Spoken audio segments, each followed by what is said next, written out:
Bueno, Muy bien. bienvenidos a todas y a todos a este ciclo de charlas virtuales que se da en el marco del bicentenario del nacimiento de Bartolomé Mitre. Mañana, 26 de junio, se cumplen ya 200 años del nacimiento de Mitre, y como es de público conocimiento, por motivos de la pandemia, no podemos realizar ningún evento conmemorativo en el museo. Es entonces que, bueno, pensamos una serie de actividades conmemorativas para revisitar a Mitre, para revalorizar el patrimonio cultural, tanto material como inmaterial, que contiene la institución, y desde el archivo histórico, bueno, poder generar un espacio de diálogo, de pensar sobre Mitre, sus intereses y sobre el legado que nos dejó. Todas estas actividades se van a desarrollar a lo largo del 2021 hasta junio del 2022, donde vamos a finalizar el año Mitre con un congreso. Esperamos que sea presencial, en donde cada uno de ustedes van a poder presentar su ponencia y debatir, bueno, en esos días. Me presento, mi nombre es Sebastián Raya, soy historiador y soy archivista responsable del Archivo Histórico del Museo Mitre. Y en este primer encuentro tenemos el honor de contar con la presencia de Eduardo Míguez. Eduardo, muchísimas gracias por estar acá con nosotros. No, es un gusto. Saludos a todos los que vean el video y la verdad que es un placer poder colaborar con ustedes. Bueno. Eduardo Míguez es doctor en Historia en la Universidad de Oxford, miembro de número de la Academia Nacional de Historia, profesor titular de Historia Argentina en las Universidades Nacionales del centro de la provincia de Buenos Aires y de Mar del Plata. Dentro de su gran trayectoria podemos destacar libros como el de Bartolomé Mitre, Entre la Nación y la Historia, que pertenece a la colección de biografías argentinas que se editó en Edasa, que es la más reciente biografía política sobre Mitre. También mucho antes, hace un tiempo atrás, también había incursionado en el personaje con libros como Mitre Montonero, La Revolución de 1874, Las formas de la política en la Organización Nacional, y bueno, también coordinó muchos números colectivos, muchos libros colectivos. Igual quisiera destacar para esta charla el que coordinó junto con Beatriz Bragoni, Un nuevo orden político, Provincias y Estado Nacional, 1852-1880, entre muchos otros artículos académicos de tanto historia política, de historia económica, que yo diría de lectura obligatoria para aquellos que intentamos comprender el siglo XIX. Entonces, Eduardo, para empezar esta charla, la idea es que en este encuentro nos cuentes algunos aspectos centrales que, bueno, reflejen la figura de Mitre en ese periodo donde tuvo una relevancia o fue un actor muy importante. Así que, bueno, si nos puedes contar algo. Bueno, Mitre es un personaje muy curioso de la historia argentina porque ha sido, por un lado, ensalzado y transformado en un héroe nacional y, por otro lado, muy denostado. Y creo que ninguna de las dos cosas responden a una visión ecuánime del proceso histórico.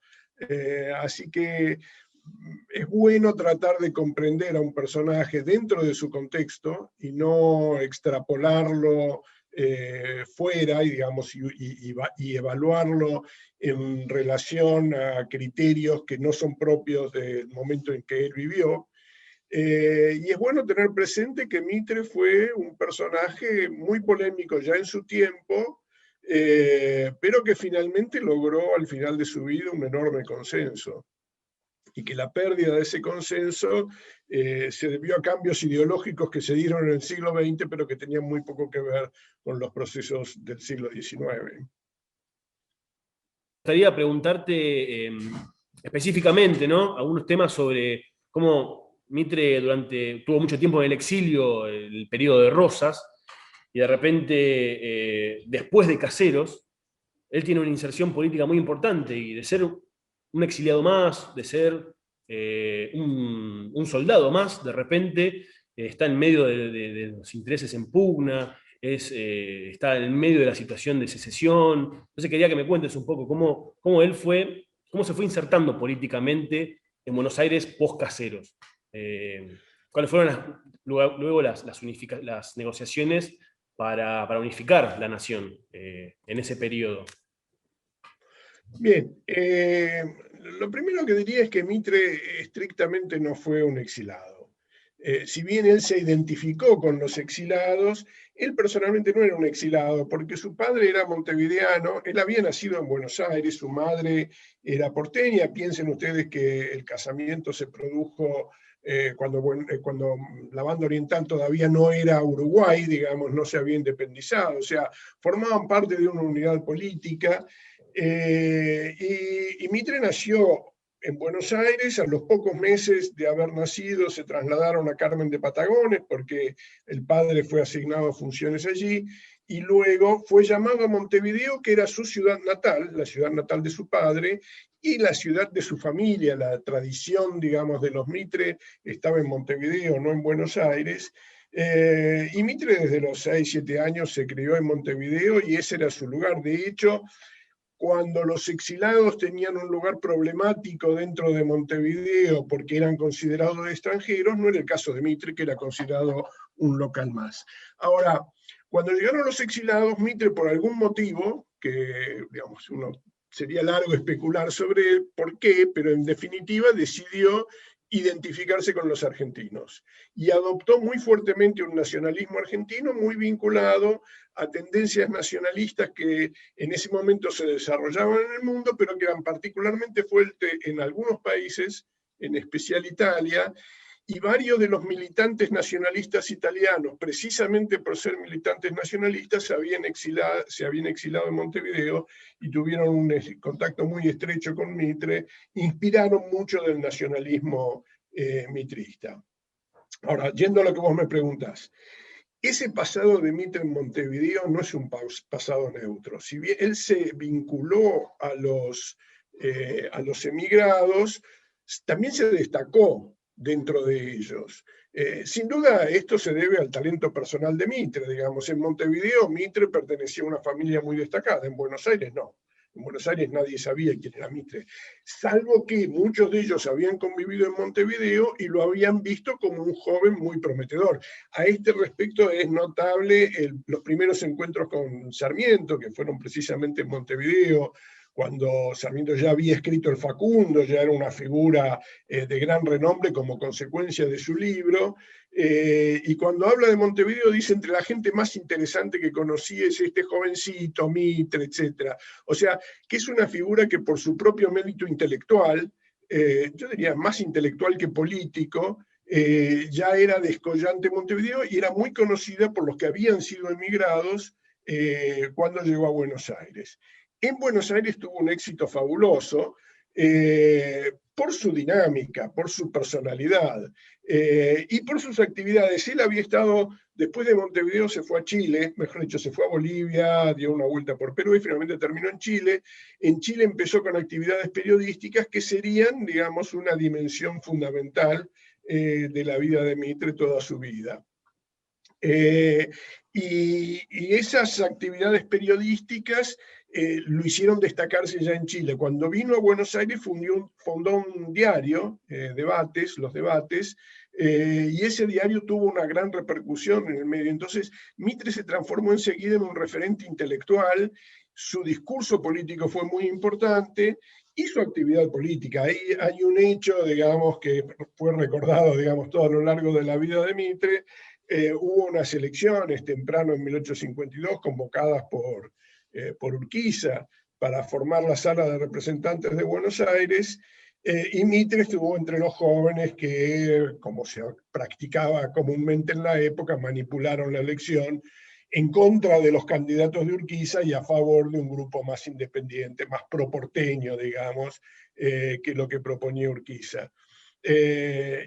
Esa otra dimensión, digamos, más de actividad política concreta también le fue ganando peso, y ya para fin del año 52 forma parte del gabinete de Valentín Alsina cuando llega a ser gobernador de Buenos Aires. O sea, se destaca mucho, y yo diría básicamente por su propia dinámica, por sus propios méritos y por su capacidad intelectual. Sin duda fue uno de los grandes intelectuales del Río de la Plata del siglo XIX, y eso se nota en su obra, pero también en su relación cotidiana con la gente que lo rodeaba, ¿no?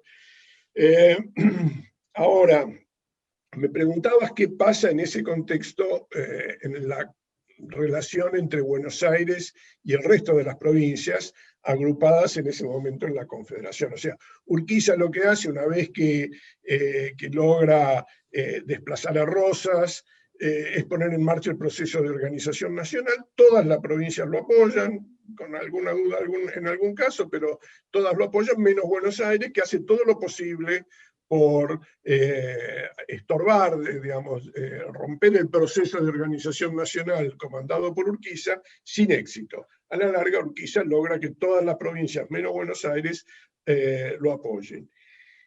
Ahí en Buenos Aires yo creo que hay dos tendencias, simplificando mucho, ¿no? Yo creo que hay dos tendencias. Una tendencia a decir, bueno, Buenos Aires en realidad se puede arreglar sola, puede crecer, eventualmente veremos si formamos parte de la nación argentina, pero ahora lo importante es que nos sacamos a Rosas de encima y podemos aprovechar esta circunstancia para desarrollarnos. Y otra tendencia que, digamos, yo creo que muy significativamente está conformada por gente que no eran, o por lo menos por varias personas que no eran propiamente porteñas, algunas sí, por supuesto, pero varios no. Vélez Sarsfield, Sarmiento, que se une circunstancialmente, primero se une, después se va, después vuelve, Gelioves, que tenía una trayectoria parecida a la de Mitre, y algunos otros, que se identifican totalmente con la nación y que su proyecto es transformar a Buenos Aires en la base de una nación alternativa a la que está organizando Urquiza. Alternativa no porque tuvieron un proyecto nacional distinto, porque si uno mira las bases ideológicas del proyecto de Alberdi, que es en definitiva el que adopta Urquiza, y las bases ideológicas de la Organización de Buenos Aires, no se encuentran grandes diferencias. Hay matices, pero hay matices de los dos lados, digamos, disidencias entre los alberdianos y disidencias entre los porteños. Pero no son estas diferencias lo que hacen que sean incompatibles estos proyectos. Lo que los hace incompatibles es que Buenos Aires quiere hegemonizar esa organización de la nación, como había sido desde mayo de 1810. Buenos Aires siempre pretendió ser la cabeza de la organización nacional, y Urquiza pensaba que no correspondía, que él había sido el que había llevado adelante el proyecto y que además quería equiparar el poder entre todas las provincias, por supuesto, ocupando él un lugar preeminente, pero que también evitaba que las dirigencias porteñas se transformaran en monopolio del poder, digamos, ¿no? En ese juego Mitre está siempre ahí en el medio porque él quiere llegar a la nación, pero digamos, apoya el proyecto porteño por sobre el proyecto de las provincias.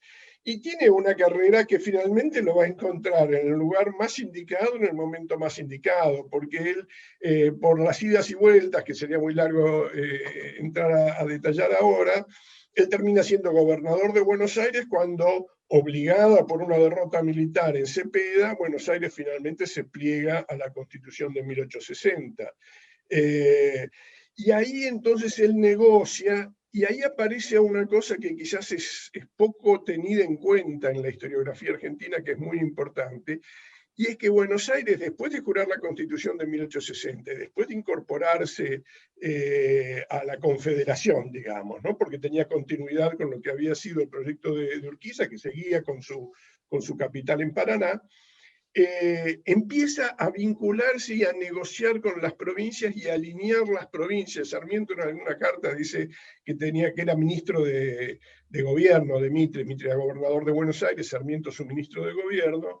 En alguna carta dice que tenía 5 provincias alineadas, y en realidad si uno mira el panorama político dice, en la mayor parte de las provincias Buenos Aires tenía aliados que rápidamente podían haberla favorecido para cobrar mucho poder dentro de la Confederación.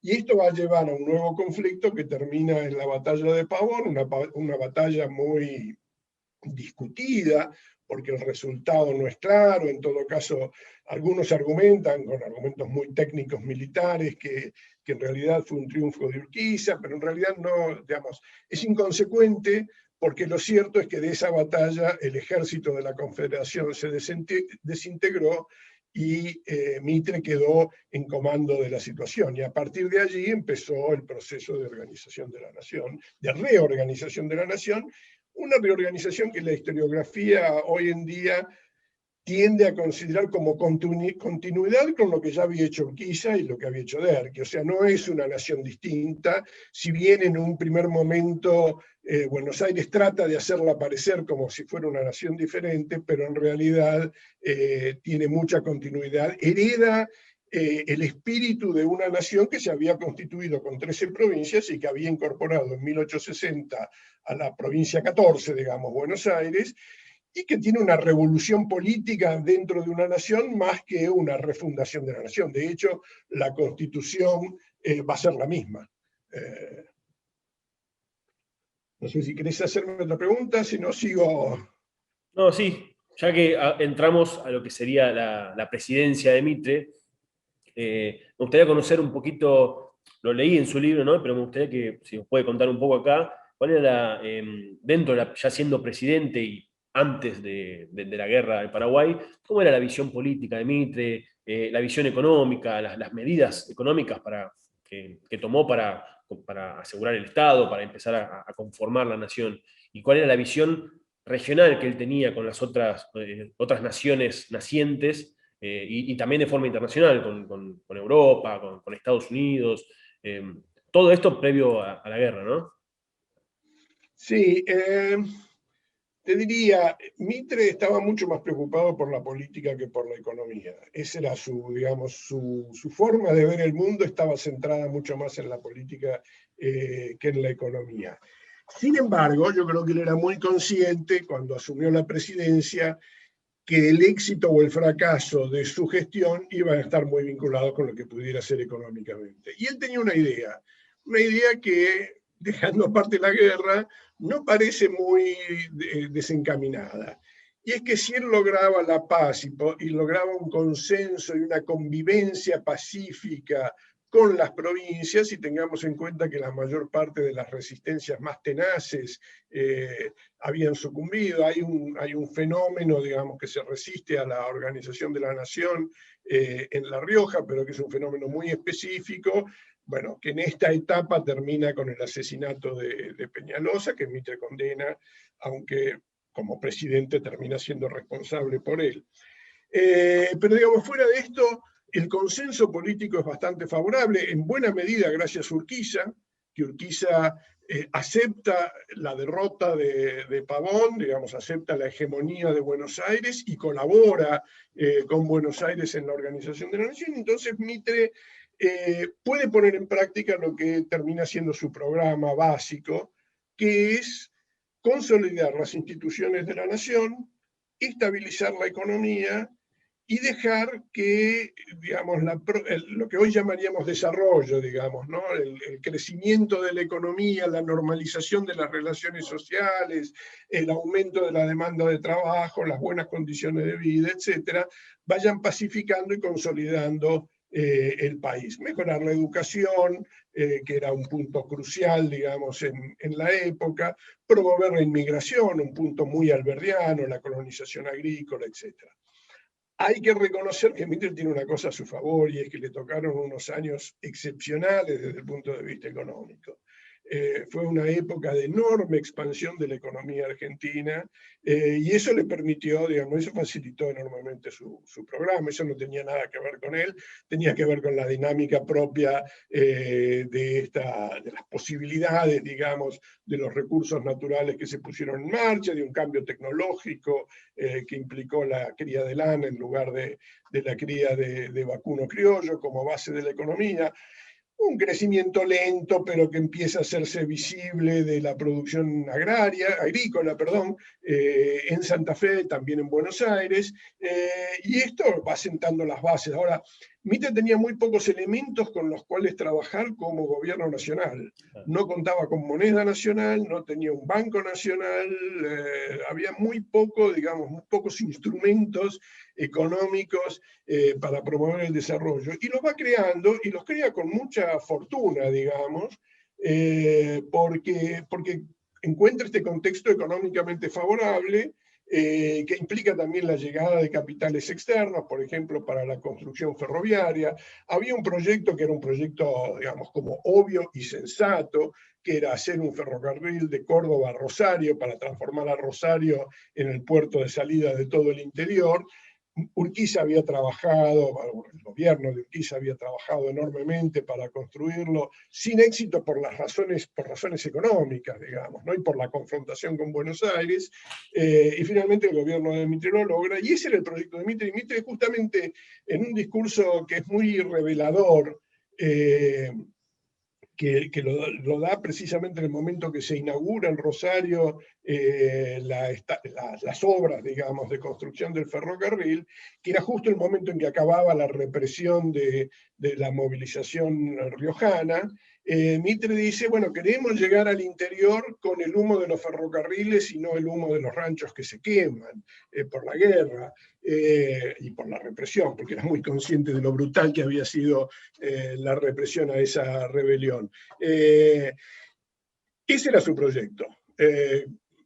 Crecimiento económico, me preguntabas por la relación con los otros países. Buenas relaciones, pero su solidaridad americana, que está muy expresada en una obra posterior, en el San Martín, en ese momento es limitada. Es decir, bueno, sí, somos amigos de todos, pero no nos vamos a meter en la vida interna de los demás países. Ese sentimiento tan solidario que había tenido el Mitre juvenil lo deja un poco de lado en la presidencia, no por falta de afecto, digamos, a las otras naciones, sino por priorizar claramente la consolidación de la nación argentina. Y esto es particularmente importante en relación a la banda oriental, que uno podría decir era su país de crianza, tenía alguna identidad con él y con sus facciones políticas, pero Mitre se da cuenta que si él se mete en las disputas internas de la banda oriental, esa pacificación que estaba logrando en las provincias del otro lado del río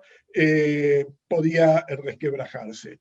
Así que yo diría, la relación con los otros países es buena, trata de mantener paz y equilibrio, lo mismo con López antes de la guerra, él trata de mantener una situación de equilibrio, pero sin comprometerse demasiado. En ese momento hay un conflicto en el Pacífico y Mitre con España, y Mitre se abstiene de colaborar, lo cual le genera algunas rispideces con Bolivia y Chile y Perú, pero realmente le está concentrado en lo que pasa en la Argentina. ¿Qué pasa con la relación con el resto del mundo? Bueno, obviamente ideológicamente se sentían afines a los países de Europa Occidental y particularmente en el caso de Mitre, igual que Sarmiento, muy afines al fenómeno norteamericano. Y eso se ve mucho en la literatura de Mitre, ¿no? Él identifica a América como republicana y a Estados Unidos como el líder que generó el modelo de república federal que es el propio de América. Y en esto, si bien él obviamente quiere mantener muy buenas relaciones con los países que son referencias intelectuales en ese momento, que son obviamente Gran Bretaña y Francia, su modelo político es mucho más Estados Unidos, porque es una república, y él está convencido de la conveniencia de la república por sobre la monarquía. Bien, buenísimo. Avanzando cronológicamente, ¿no? Conocemos justamente este programa político, económico, como que un poco que se vio trunco por el tema de la guerra. Y en su libro usted finalmente habla de que el fin de su mandato está casi en la última parte de la guerra, y usted habla de que sobrevino un ocaso político a Mitre, ¿no? Y yo quería saber, en este caso, que si bien no sé si fracasó o tuvo logros en su política, finalmente ese ocaso político uno lo ve después, hasta el tiempo de su muerte, que se mantuvo relevante, no solamente intelectualmente, sino políticamente, porque fue senador, fue ministro plenipotenciario, o sea, quería que nos cuente un poco ese tema entre lo que significó su ocaso político y su relevancia en la esfera pública. Bien, hay un punto, el punto de partida, digamos, es la sucesión presidencial, ¿no? ¿Qué pasa en 1868? Y ahí hay una gran, digamos, una cuestión que es muy difícil de entender, un gran enigma, digamos, ¿no? Se supone que el sucesor natural de Mitre iba a ser Elizalde, que era su ministro del Interior, la figura más descollante de su partido político. Pero el otro candidato que va surgiendo es Sarmiento, que va a contar con el apoyo de las provincias del interior, básicamente porque es provinciano, aparte de que tiene apoyo en el ejército y otra serie de factores que finalmente terminan haciendo que se imponga la figura de Sarmiento. También va a contar Sarmiento con apoyo del Partido Autonomista, digamos, de un sector de mucho peso dentro de Buenos Aires, que eran, digamos, los herederos de esa tradición menos comprometida con la nación y más comprometida con los intereses propios de la ciudad, pero que aquí tenían una razón política para oponerse a la candidatura de Elizalde, y es que si ellos querían tener peso, tenían que coartar el peso de sus enemigos políticos inmediatos, que eran los mitristas. Digo, el enigma acá es que yo la verdad que no he encontrado ninguna evidencia concreta de que Mitre personalmente, obviamente su partido apoyaba a Elizalde, pero que Mitre personalmente apoyara a Elizalde, y a veces sospecho con que estaba bastante contento con que su sucesor fuera Sarmiento y no Elizalde. Es una corazonada personal, digamos, no tengo evidencia ni a favor ni en contra de esta hipótesis. Mitre siempre se mantuvo neutro entre estos dos candidatos. Atacó a otros, a Urquiza, a Alsina, a otros candidatos, pero a estos dos siempre se mantuvo como equidistante, digamos, de ellos. Lo concreto es que Sarmiento ganó la elección y se distanció de Mitre inmediatamente, parte por culpa de Mitre, en fin, digamos, por razones personales, y esto cambió bastante el equilibrio de poder y Mitre quedó marginado de la política. Ahora, ahí Mitre paga un precio muy alto por haber sido el porteño que logró unificar la nación. Es muy conocida la frase de Sarmiento que dice que él era provinciano en Buenos Aires y porteño en el interior. En realidad, eso le pasa a Mitre, más que a Sarmiento. Porque si bien Mitre era nacido en Buenos Aires y se había identificado con la clase política porteña, en Buenos Aires era visto como aquel que había defendido los intereses de la nación, e incluso sus enemigos políticos lo llamaban federal, haciendo un juego de palabras entre el nombre de un partido político y el hecho de que había representado al gobierno federal.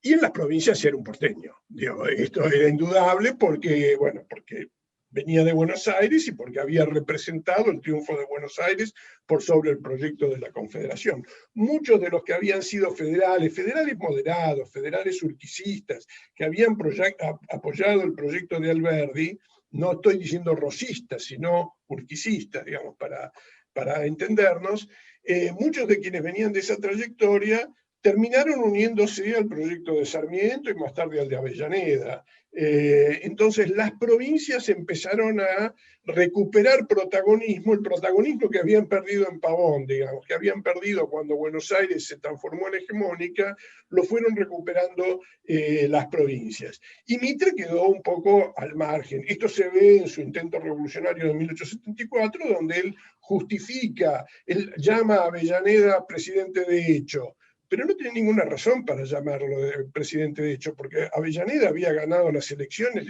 tan legítimamente como cualquier otra elección de esa época, en la mayor parte de las provincias, y en Buenos Aires había ganado Mitre, simplemente que el número de electores correspondientes a Buenos Aires era insuficiente para llegar a la presidencia de la nación. O sea que en realidad en el plano nacional no había ninguna justificación para esa revolución, que tenía ya algo de lo que va a ser la revolución 6 años posterior, de 1880, que era una rebelión de Buenos Aires en contra de un presidente impuesto por las provincias, algo, digamos, de lo que había sido la revolución del 11 de septiembre de 1852 en contra de Urquiza, digamos.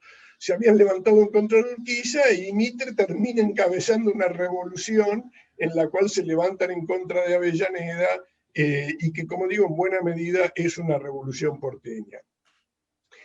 Y esto lo termina ubicando a Mitre como líder de un partido que es un partido porteño, pero que no es el partido porteño que más se identifica con las mayorías sociales. En alguna coyuntura, como en 1874, puede lograr mayorías, básicamente porque representa mejor a los porteños que Alsina, que en ese momento termina aliándose con Avellaneda, pero no es el partido hegemónico de Buenos Aires, y mucho menos en las provincias donde tiene aliados fuertes.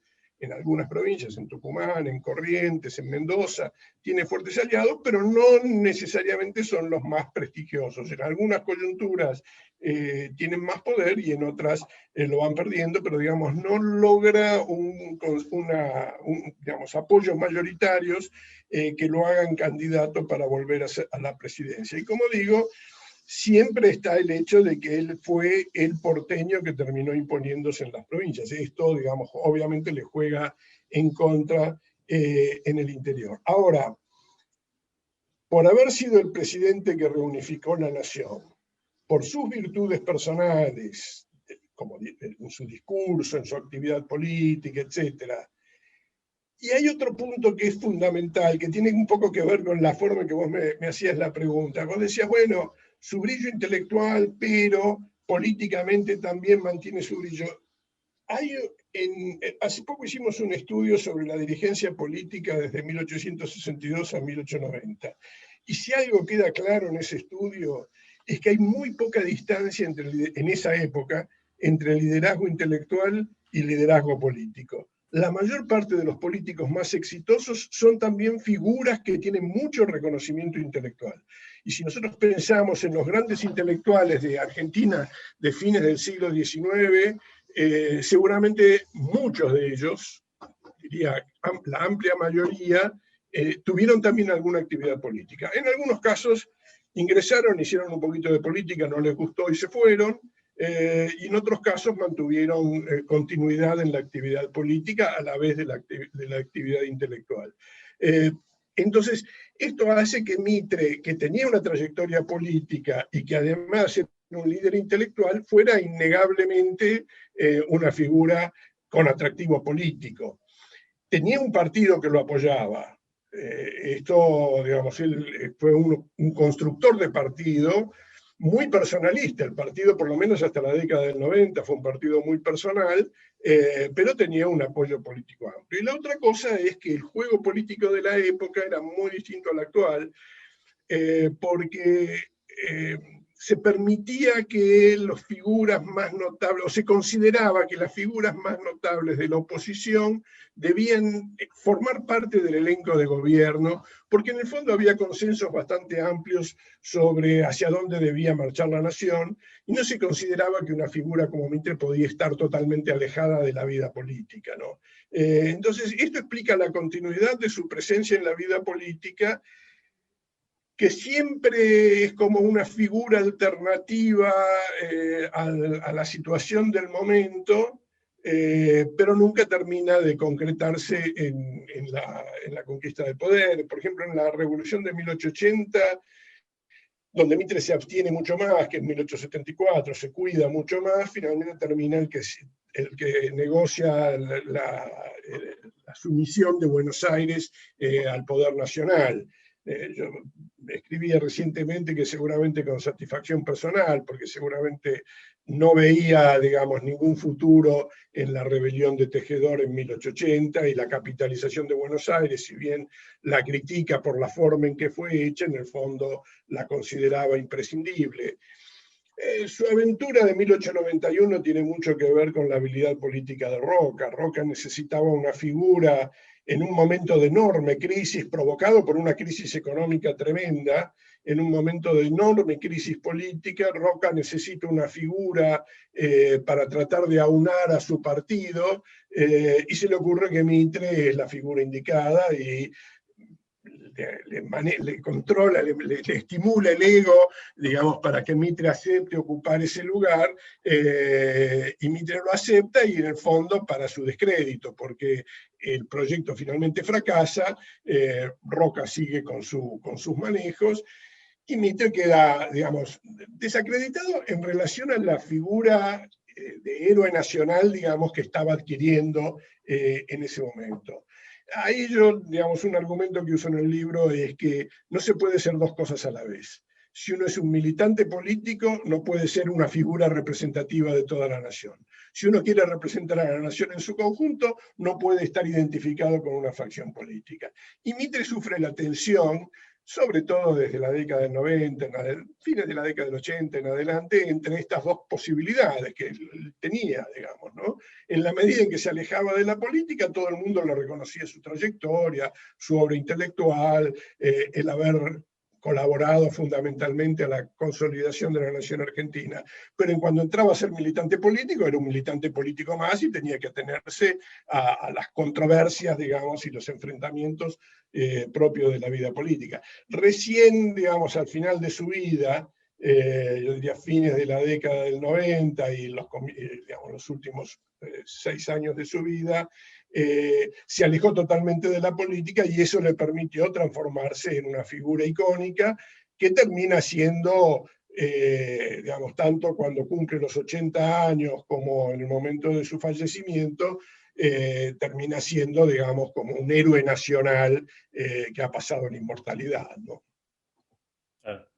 Realmente decidió, o no sé si decidió o se dio que trascendió más por su obra intelectual, o trascendió después de su muerte, más por su obra intelectual que por ahí por su, figuración política. Sí, yo diría con una salvedad, ¿no? Que realmente lo que Mitre logró entre Pavón, digamos, y los primeros 3 o 4 años de su presidencia fue extraordinario. Y eso es innegable, porque él logró allí darle forma a una nación que incorporaba a Buenos Aires, que hasta ese momento se había resistido a incorporarse. Entonces ahí su logro político es muy sustantivo. Ahora, sin duda, su obra, lo que pasa es que su obra histórica realmente fue la base de la historiografía argentina durante muchísimos años, ¿no? Y yo diría aún hoy, porque el revisionismo lo critica mucho a Mitre como actor político, pero cuando uno mira los textos revisionistas referidos a la revolución, la herencia de Mitre que está dentro de esos textos es enorme. Belgrano y San Martín siguen siendo los héroes máximos y son creaciones de Mitre. El papel de Moreno también, que Mitre exalta enormemente en contra de Saavedra, digamos, obviamente le tiene mucho más simpatía a Moreno que Saavedra, y en general el revisionismo, salvo algunos sectores más conservadores, pero la mayor parte del revisionismo sigue esa línea mitrista. O sea que yo diría que historiográficamente lo que Mitre nos ha legado tiene un peso. Ahora se ha discutido mucho, por supuesto la historiografía profesional ahora ha rebatido muchas de las tesis de Mitre, pero si uno mira la historiografía popular, digamos, ¿no? Lo que la gente en general piensa sobre la historia argentina, la influencia de Mitre sigue siendo abrumadora. Clarísimo. Sí, sí, muy claro. Bueno, para hacer una última pregunta ya, terminando esta charla, yo le preguntaba si era pertinente hoy preguntar si resulta relevante interpelar la figura de Mitre en nuestro presente, si hay algún legado de Mitre que, no sé, que tenga un tipo de uso práctico para este presente, ¿no? Sí, yo creo que la forma de hacer política de Mitre tiene algo que decirnos, ¿no? Pensar un proyecto de nación, pensar un proyecto de nación en el largo plazo y saber que eso nos va a obligar a tomar decisiones en el corto plazo que quizás no son las más ventajosas para nosotros mismos en lo inmediato, pero que son las más ventajosas para la nación y que también apuntan a qué aspiro yo cuando me dedico a la política. Mitre está claro que más allá de que aspiraba, obviamente, a acumular poder, a tener posiciones de prestigio y de mando, tenía una visión de largo plazo, de decir, yo hago política porque en el fondo, como historiador él lo veía muy bien, en el fondo quiero que la historia me recuerde como alguien que hizo algo por el progreso general del país. Y me parece que ese es un legado que podríamos tomar, ¿no? Es decir, pensar en una nación en la cual muchas veces hay que hacer sacrificios en el corto plazo para en el mediano plazo poder volver a crecer, mejorar, tener un proyecto de nación viable. Por otro lado, la otra cosa que Mitre entendió muy bien era qué era lo que pasaba en el mundo en ese momento, para dónde avanzaba el mundo, y ese proyecto de nación era un proyecto, digamos, digamos, de acuerdo a las tendencias de la evolución del mundo en su momento, y me parece que esto fue lo que hizo que la Argentina tuviera notable éxito durante la última parte del siglo XIX y las primeras décadas del siglo XX, ¿no? Marchar en consonancia con lo que está pasando en el resto del mundo y no tratar de ir a contramano, que, digamos, como ocurría con algunas otras alternativas políticas. Me parece que y esta ambición política de decir, bueno, vamos a hacer política para tratar de lograr el bien común, que no es contradictorio con lograr la gloria personal, porque en la medida en que uno logre un progreso general de la nación, el prestigio de ese progreso se transfiere también al recuerdo que esa persona ha dejado como legado, digamos, en su país, ¿no? Esta búsqueda de trascendencia y este pensar la política en función de un proyecto que abarque al conjunto de la sociedad y que represente un progreso para la mayoría, me parece que es un legado valioso. Genial. Bueno, la verdad, Eduardo, te agradecemos mucho este tiempo que nos regalaste. Creo que esto último que dijiste nos incentiva un poco para empezar a elaborar trabajos y a ver si podemos presentar trabajos para el Congreso del 2022. Así que te agradecemos mucho esta charla que nos diste. Seguramente el 2022, si hay presencialidad, nos encantaría tenerte en el museo para el Congreso. Bueno, sería un gusto y la verdad que es un placer poder hablar de los temas que a uno lo apasionan, así que espero que haya sido agradable para los Sí, que vean el video. bueno, excelente. Bueno, para terminar, no se olviden que todavía hay tiempo para presentar los abstracts. De hecho, vamos a prorrogar la fecha de entrega bueno, para que no se queden sin participar después de que lancemos estas charlas. Así que en la descripción del video van a poder ver toda la información sobre el Congreso. Así que bueno, nos vemos en la próxima. Chao. Eduardo, otra vez, mil gracias. Chao. No, gracias a vos, un gusto.